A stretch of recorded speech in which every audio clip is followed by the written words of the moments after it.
ہم مزید وقت کا لحاظ رکھتے ہوئے ہم جو ہے اپنی فہرست میں اگلے اسپیکر ہیں ڈاکٹر مولانا رضی الاسلام ندوی صاحب، جو جماعت اسلامی ہند کے شعبہ اسلامی معاشرہ کے سیکریٹری ہیں، تحقیقات اسلامی علی گڑھ کے معاون ایڈیٹر بھی ہیں، نیز درجن بھر کتابوں کے مصنف بھی ہیں۔ ہم موصوف سے گزارش کرتے ہیں کہ وہ ہمیں اپنے قیمتی خیالات سے نوازیں۔ ڈاکٹر مولانا رضی الاسلام ندوی صاحب۔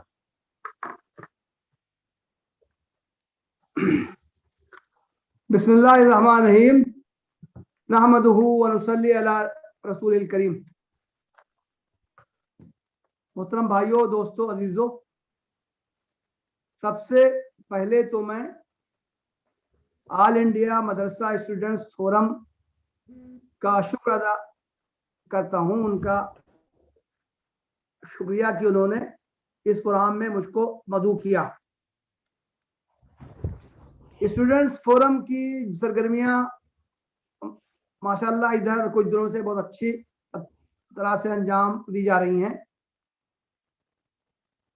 اس سے پہلے مختلف ان کے جو پروگرامز منعقد ہوئے ہیں ان سے میں واقف ہوں۔ آج کا یہ پروگرام بھی بہت اہمیت رکھتا ہے کہ وہ ہندوستان میں مدارس کا مستقبل اس موضوع پر انہوں نے ایک بین الاقوامی تعلیمی کانفرنس کا انعقاد کیا ہے۔ مجھے جو موضوع دیا گیا ہے نبوی درسگاہ کا تصور عصر حاضر میں، اس تعلق سے میں کچھ باتیں عرض کرنا چاہتا ہوں۔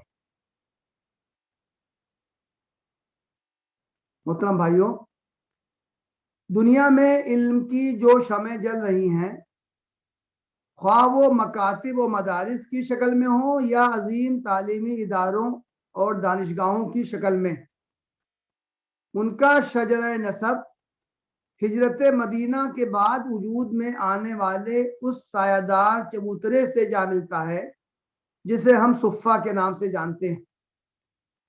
آج دینی مدارس کے مقصد وجود، افادیت اور مطلوبہ کردار سے متعلق بحثیں کی جا رہی ہیں۔ انہیں عصر حاضر کے تقاضوں سے ہم آہنگ کرنے کے لیے ان کے نظام تعلیم اور نصاب تعلیم میں تبدیلی کے مشورے دیے جا رہے ہیں اور ان کی سمت سفر درست کرنے کا مطالبہ کیا جا رہا ہے۔ ایسے حالات میں ضروری ہے کہ ہم اس اولین درسگاہ کا تفصیلی مطالعہ کریں جو رسول اللہ صلی اللہ علیہ وسلم کی براہ راست نگرانی میں قائم ہوئی تھی۔ خود رسول اللہ صلی اللہ علیہ وسلم اور اکابر صحابہ جس کے معلم و مربی تھے، اور علم دوست اور علم پرور اصحاب نے جس کا انتظام و انسلام سنبھال رکھا تھا۔ صفہ کے موضوع پر میں نے بہت تفصیل سے لکھا ہے، وہ میری ایک کتاب سیرت نبوی کے دریچوں سے اس میں شامل ہے۔ اس موقع پر میں بہت اختصار کے ساتھ 5 نکات کا تذکرہ کرنا چاہتا ہوں جو ہمیں اللہ کے رسول صلی اللہ علیہ وسلم کی قائم کردہ اس اولین درسگاہ سے جو باتیں معلوم ہوتی ہیں اور یہ موجودہ دور میں بھی ان کا امپلیمنٹیشن کرنے کی ضرورت ہے۔ سب سے پہلی چیز ہے تعلیم گاہ کا تصور۔ نبی صلی اللہ علیہ وسلم نے لوگوں کی دینی تعلیم کے لیے گویا کہ ہم کہہ سکتے ہیں کہ ایک انسٹیٹیوشن کو وجود بخشا۔ یہ جو تعلیمی ادارہ تھا یہ بالکل عام تھا، کوئی اس میں حد بندی نہیں تھی، کوئی پابندی نہیں تھی۔ اس میں غریبوں کے لیے بھی تعلیم کرنے کا انتظام تھا، امیروں کے لیے بھی تعلیم حاصل کرنے کا انتظام تھا۔ صفہ کے بارے میں یہ تصور غلط ہے کہ وہ صرف بے خانمہ اور انتہائی مفلوق الحال صحابہ کا وہ ملجا و ماوا تھا، یہ بات صحیح نہیں ہے، بلکہ سیرت سے معلوم ہوتا ہے کہ اس میں صاحب حیثیت و مالدار صحابہ بھی آتے تھے، صفہ کی مجلسوں میں شریک رہتے تھے اور استفادہ کرتے تھے۔